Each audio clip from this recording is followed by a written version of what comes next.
அஸ்ஸலாமு அலைக்கும் வரஹ்மத்துல்லாஹி தஆலா வபரகாத்துஹு. கணியத்திற்குரிய அல்லாஹ்வின் நல்லடியார்களே, வரலாற்று நிகழ்ச்சிகளை பல நம்ம முன்னால் நடந்ததை கேள்விப்பட்டிருப்போம். சஹாபாக்கள் காலத்தில் பெண்கள் இப்படி இருந்தாங்க, இறைநேசர்களுடைய காலத்தில் இப்படி இருந்தாங்க அப்படின்னு கேள்விப்பட்டிருப்போம். எல்லா காலத்திலும் இறைநேச செல்வர்கள் பெண்கள், நல்ல பெண்கள் ஒவ்வொரு காலகட்டத்திலும் இருந்துகிட்டே இருப்பாங்க. பெண்கள் தான் ஒரு வீட்டினுடைய நன்மையின் வாசல், பெண்கள் தான் ஒரு வீட்டினுடைய தீமையின் வாசலாகவும் இருப்பார்கள். ஒரே ஒரு கார்குசாரி மட்டும் நான் சொல்லிட்டு இன்ஷா அல்லாஹ் முடிச்சுக்கொள்கிறேன். எங்கள் உஸ்தாத் ஹசரத் மௌலானா முஃப்தி சயீத் அஹ்மத் பாலன்பூரி ரஹ்மத்துல்லாஹி அலைஹ் தேவந்தினுடைய மூத்த உஸ்தாதுகளில் அவங்க ஒருத்தவங்க. நாமளும் ஓதியிருக்கிறோம், அபுல் ஹசன் மௌலானா ஓதியிருக்கிறாங்க. நிறைய உலமாக்களுடைய உஸ்தாத் அவங்களுடைய வாழ்க்கையில் நடந்த விஷயங்கள், நடந்ததை நம்ம பார்த்துருக்கோம். அவங்க சொல்லியிருக்கிறாங்க, ஹசரத் அவங்களுக்கு 11-12 பிள்ளைகள், ஆம்பளை புள்ள பொம்பளை புள்ள எல்லாம் சேர்ந்து 10-12 பிள்ளைகள். எல்லா பிள்ளைகளுமே குர்ஆனை மனனம் செய்த ஹாஃபிஸுகள், எல்லாமே குர்ஆனை மனனம் செஞ்ச ஹாஃபிஸுகள். அந்த பிள்ளைகள் யாருமே மதரசாவுக்கு போய் ஹாஃபிஸ் ஆகலை, வீட்டிலேயே தான் அம்மாட்ட ஹிஃப்ஸு ஓதி அவங்க ஹாஃபிஸாக ஆனாங்க. ஹசரத்துடைய மனைவி இருக்கிறாங்களே, அவங்க கல்யாணத்துடைய நேரத்தில் அவங்க ஹாஃபிஸாவெல்லாம் கிடையாது. நிக்காஹ் ஆன பிறகு ஹசரத் அவங்கள்ட்ட ஓதி ஹாஃபிஸாக ஆனாங்க. ஹசரத்துடைய வாழ்க்கை இருக்குதே, ஆச்சரியமான ஆச்சரியம், உலமாக்களுக்கே மிகப்பெரிய ஆச்சரியத்தை ஏற்படுத்தக்கூடியது. வரலாற்று நெடுகிலும் அது போன்ற அவங்க வாழ்க்கையில் நடந்த நிறைய நிகழ்ச்சிகள், அதுக்கு முன்னாடி இந்த மாதிரி எங்கேயுமே நடக்கலையே, இந்த மாதிரி முன்னாடி நடந்தது இல்லையே அப்படின்னு சொல்கிற அளவுக்கு ஆச்சரியங்கள் மிகுந்த ஒரு வாழ்க்கை.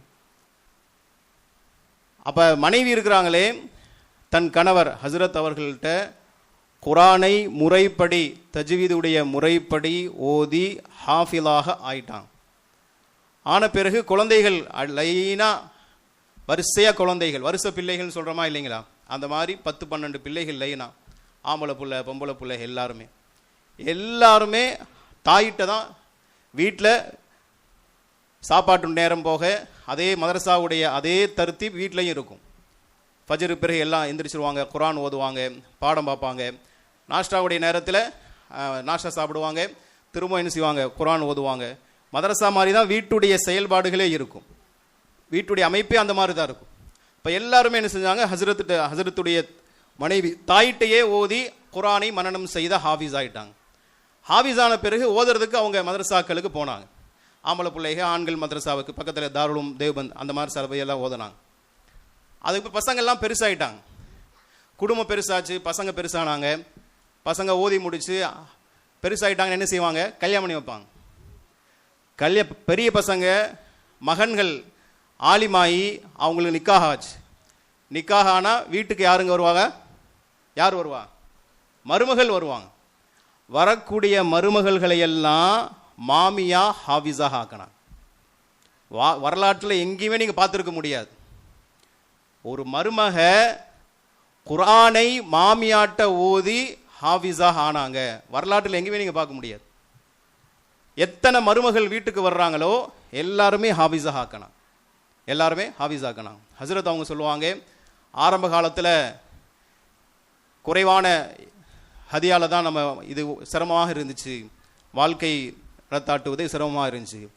எப்போ என் மனைவி ஹாஃபிஸாக ஆயிட்டாங்களோ, மனைவி ஹாஃபிஸாக ஆன பிறகு பிள்ளைகள் கொஞ்சம் கொஞ்சமாக ஹாஃபிஸாக ஆரம்பித்தாங்களோ, அந்த குர்ஆனுடைய பரக்கத்தில் மிக சொற்ப நாட்களிலேயே எங்களுடைய வீட்டில் இருந்த அந்த கஷ்டங்கள் எல்லாம் அல்லாஹ் தஆலா இல்லாமல் ஆக்கிட்டான். குர்ஆனுடைய பரக்கத் என்பதாக ஹசரத் அவங்க சொல்லுவாங்க.